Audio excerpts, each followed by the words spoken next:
Hey guys, William Padilla Brown coming at you, and today we're going to be talking about vectors of contamination in the lab. So if you're going to be working with mushrooms and fungi, you're going to have to be aware of a lot of vectors of contamination, because when we're dealing with fungi, typically we're working on a small scale. If we're working on petri dishes or liquid culture or grain culture, if you're planning on building up your own fungal culture to start growing it or using it for whatever mycelium for whatever projects you have, you're going to need to start out with sterile culture. If you just plan on fruiting mushrooms, this isn't something you need to focus on as much, but it's really good to understand this regardless if you're going to be planning to work in any field of mycology.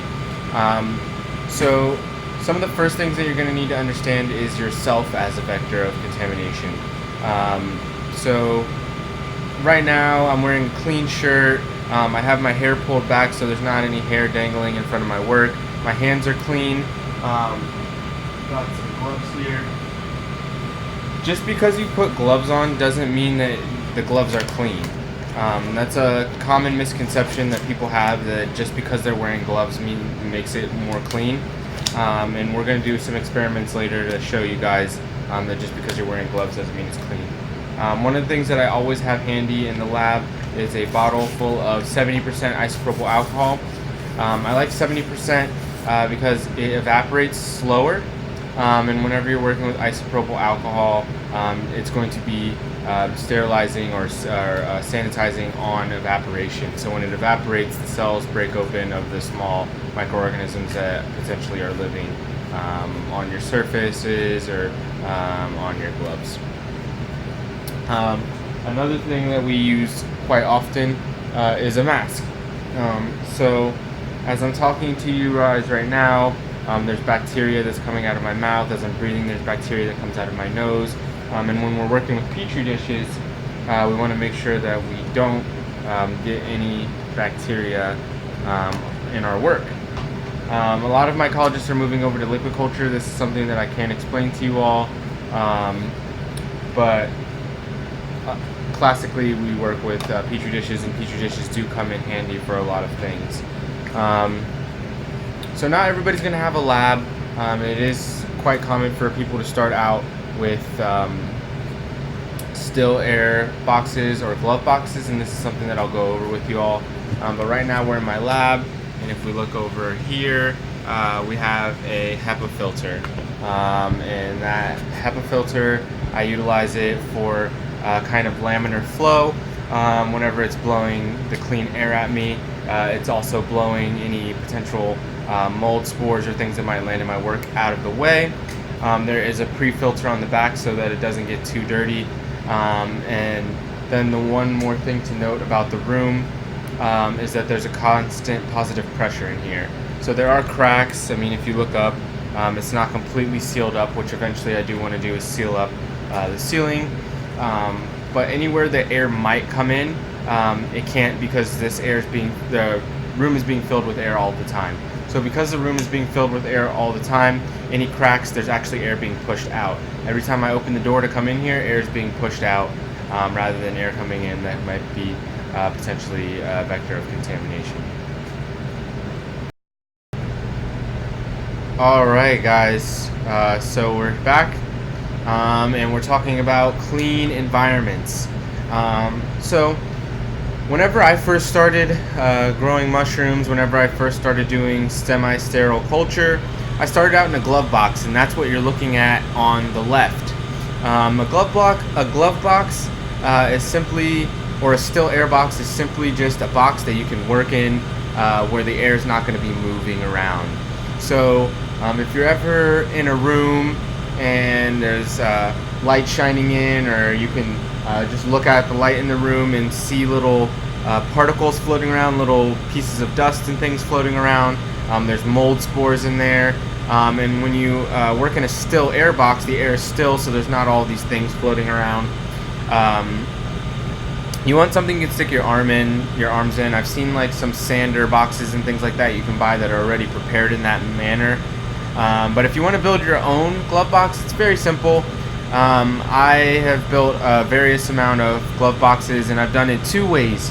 You get a Sterilite tote box, and you can either use a circle saw and saw circles in it that are big enough for you to stick your arms in, or you can take a coffee can, heat it up on the stove, take your box outside because it'll make fumes, and use like an oven mitt or something like that and poke melt holes into the box.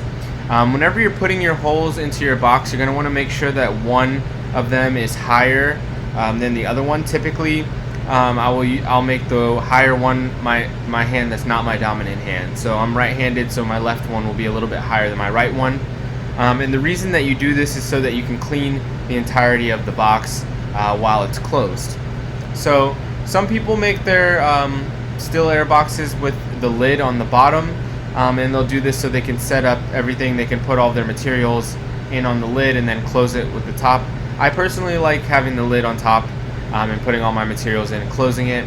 And then you're going to go in, and just like I showed you before, you have your rubbing alcohol, your 70% isopropyl alcohol, which you'll use to clean.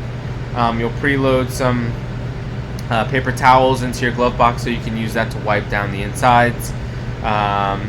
And we're going to be using some sort of heating device, whether it be a butane torch or a lighter or something of that nature, to sterilize your tools. So you're going to want to make sure, to be safe, that when you're working inside a glove box, that all the alcohol is evaporated before you use some sort of flame to sterilize your tools. Another thing you'll notice is that the girl that I'm teaching in this picture, she's wearing gloves, but she's also wearing Tyvek sleeves. So you're either going to want gloves that go all the way up your arm, or you're going to want Tyvek sleeves to make sure that when you're working in there, you're not dropping off any skin cells or anything like that that might potentially contaminate your petri dish. But other than that, working with glove boxes are very easy. Just a Sterilite tote with some holes for you to stick your arms in. It can be more complicated, it could be less complicated, it's all up to you. But I've used glove boxes for years, both indoors. I've taken them outdoors into the forest and utilized them teaching outside and have successful results the whole way through. So glove boxes are a great way to go if you don't intend on doing massive loads of work. Eventually I moved over to the HEPA filter, and you saw the one that I have now, which is a HEPA sealing unit with the fan built in. But I have built boxes with fans and a HEPA filter in the front and a fan to push air through the HEPA filter, and that works out very well. When you're working in front of a HEPA filter, you need to understand that the cleanest space is going to be right in front of the HEPA filter. So when I have my clean petri dishes that don't have anything inoculated into them yet, they're going to be right up against my HEPA filter. Whenever I'm bringing in dirty mushrooms or things like that to clone them, they're going to be the furthest away on my table.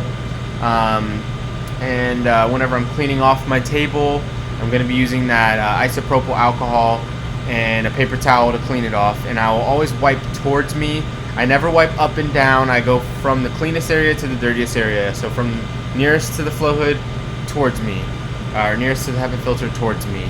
I don't want to wipe in circles or anything like that. I don't want to smear any bacteria around or any other microorganisms around. Other than that, I have things that are not so necessary off to the side.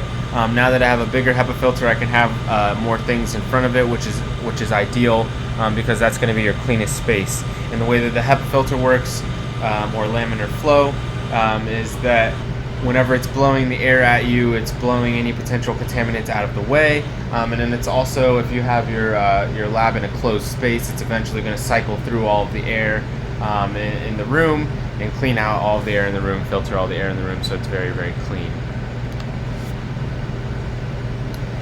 So working with Agar, I'm going to do a demonstration for you guys, but I'm also going to teach you how to prepare Agar. So you can order your Agar powder from the Odin, or you can go to a local Asian market or something like that and buy this telephone brand Agar that works very well. And my favorite Agar recipe is a coconut water Agar. So I'll do about a liter of coconut water to 25 grams of Agar, which is one of these packets. And this creates a nice dense Agar. It's not going to be too wet. Especially when you're working with with fungal cultures, you don't want your agar to be too wet or too loose. You want something that's nice and firm. If it's more wet, that's going to be vector of contamination for bacteria. There's all sorts of other agars that you can make. A lot of mycologists typically will use a potato dextrose agar or a malt extract agar or yeast agar. I personally really like the coconut water. It has sugar and nutrients that are very good for fungal growth, and it's just very easy to make. So whenever we're working with agar for beginners, I definitely recommend sterilizing your agar in a canning jar, a small canning jar like the ones that you see in this picture. This removes one potential vector of contamination from your process. If you're going to be pouring your sterile agar while it's hot into these sterile petri dishes, you're opening it up to the environment and potentially causing a vector of contamination. So for beginners, I definitely recommend working with the glass.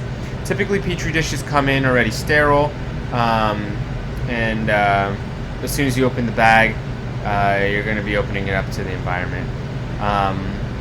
And I'll show you and talk about this a little bit more during the agar demonstration. Sterilizing media. Whenever I first started doing mycology, I started out with a Presto canner. They're really cheap. You can get them from local hardware stores. Yeah, I mean, pressure, heat is going to create sterility. So you can use a pressure canner like the Presto, which again you can get from a hardware store. You can get cheap pressure canners, pressure cookers, things like that on eBay or Amazon. I've even had friends have success using instant pots and things like that for sterilizing their agar. If you plan on taking this to some sort of commercial level, or growing it for business or something of that nature, you might want to invest in like an all-American autoclave or something of that nature. Whenever I'm sterilizing agar or liquid culture, anything that's liquid, I'll typically do 10 to 15 psi, that's pounds per square inch, for about 30 minutes. When I'm working with things like grains or sawdust to expand for further expansion, I'll typically be running those at 15 psi for about an hour to an hour and a half. So typically mycologists will work with all sorts of grains, but for now I'll stay focused on the agar, and we'll talk about some other expansion techniques in later classes. So pouring the agar. So once your agar is sterile and it's still liquid from being warm, you're going to want to pour it, which I'll do a demonstration for you guys and tell you about the best time to pour it. Keeping your tools sterile. So when we're working in our clean environments, we're going to be working with scalpels to transfer our cultures, or we're going to be working with liquid cultures. We're going to need to keep the tips of the needles sterile. We're going to need to keep the tips of our scalpels sterile. So for this, we typically use a flame, or we use a heating device like our back incinerator. If you're going to be working with a glove box, you definitely don't want to utilize an alcohol lamp, because you don't want a flame that's going to be on all the time. And if your HEPA filter blows really hard, you're probably not going to want an alcohol lamp either, because it's going to keep blowing out the flame. What I'd recommend is like a windproof lighter, a butane torch, propane torch, something of that nature that you can utilize to sterilize your tools. Butane and propane will work fairly well. If you use the propane torches, tend to degrade the scalpels really fast, or degrade the needles really fast. And definitely don't use oxygen torches, because those will just destroy your tools. The back incinerators are really nice. I find those on eBay. I'm not sure if the Odin carries those every now and then in their equipment, but definitely check. But you can always go check on eBay and get a back incinerator. And that's just BACTICINERATOR. And you can typically get those used.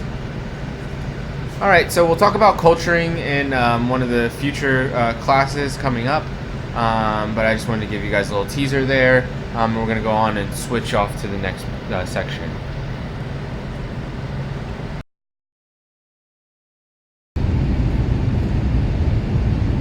Alright guys, so we're going to pour some agar now.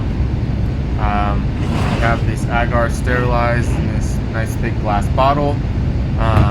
You're going to want to check the temperature. If you have a laser thermometer, I usually start pouring between 135 and 125. I like 130 because sometimes as I'm pouring it starts to cool down, and if it's at 120 then it'll start to get pretty solid as you're pouring it. And if you don't have a laser thermometer, don't worry. You just want to wait until you can touch it with your hands without burning your hands. So we have some sterile dishes here. I have some dishes from a previous batch that I ran that I didn't have enough Agar to fill all of them. Whenever I run Agar, I typically keep these clean sleeves. I'll just spray some alcohol on the opening there, some isopropyl, and set it aside. Just in case I don't use all of these dishes right now, I can put that sleeve back over them and set them aside so that they don't get contaminated or dry out or anything.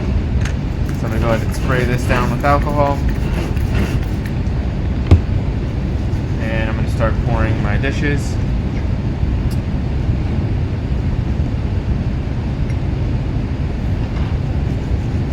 So when I'm going to pour these dishes, I'm going to open the lid, but I'm not going to take it off. I'm going to keep it covered partially. And this is something that I do every time I utilize the dish. If I'm putting something in or if I'm taking something out, I typically keep it covered. So any particulates that might potentially fall in won't fall in there. So I'm going to go ahead and get to this. The one thing you'll notice if you pour it at a higher temperature is condensation on the lid. This is okay as long as you're stacking them. Typically the only ones that will keep condensation on the lids are the top 2 to 3.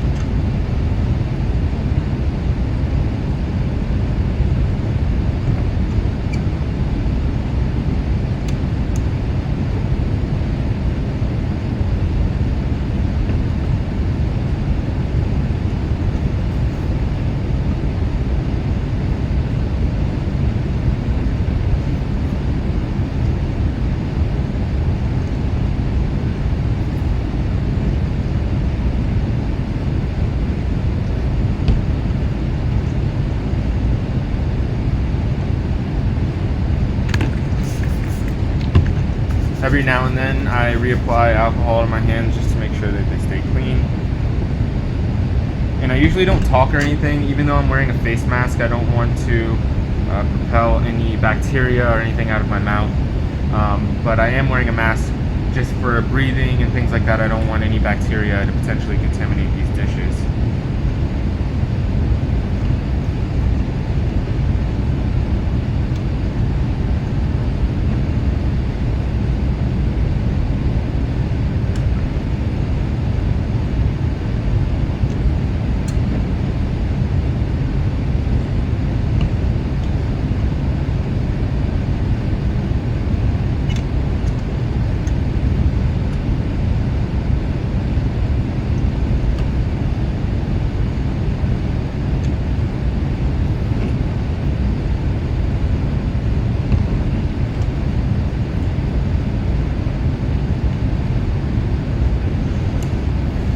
If you are using a laminar flow hood or a HEPA filter, working in front of a HEPA filter, you're going to want to make sure that there's nothing in front of you whenever you're pouring the agar. I would have the computer or the camera in front of me, but it would be blocking the flow, potentially causing contamination. So I have a new sleeve of sterile dishes here. I'm going to cut it open. You're going to want to make sure that the bottoms are facing up whenever you open your sleeve of dishes, so that you can then turn it upside down and they'll be facing the right way when you get them out.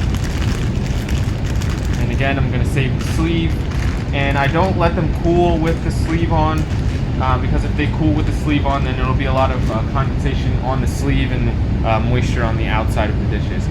This stack is too high for me to start pouring them, so I'm going to set it in half, and I'm going to start pouring again. You don't need too much in there. You don't want it to be too thin, but you want it to be thick enough that you can get a nice chunk out whenever you're pulling your culture out to put it in something else. So I'd say like a little bit less than halfway is where you want to fill it up to.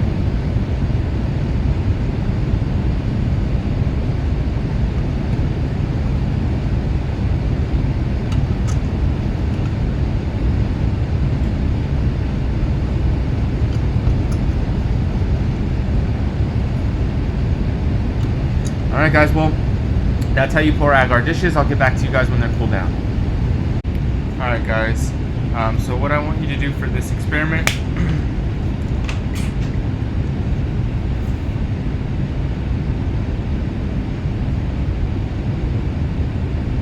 isolate 3 sections on your petri dish, and the first section you mark just G for glove, and take your finger with a glove on that hasn't been cleaned, hasn't been sprayed with alcohol or anything, and poke your finger on the petri dish until you can see a sort of fingerprint there. The second one, put CG for clean glove. Spray your glove with isopropyl alcohol.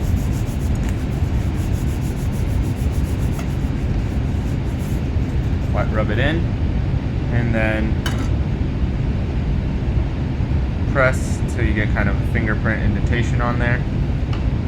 For the last one, you can do 2 different things there. You can split that last one into 2. Take your bare hands and touch the top part with your bare finger until you get a fingerprint.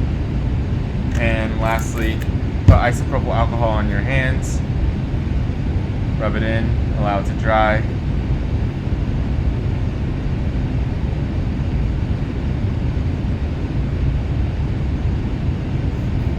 And then touch that with your finger.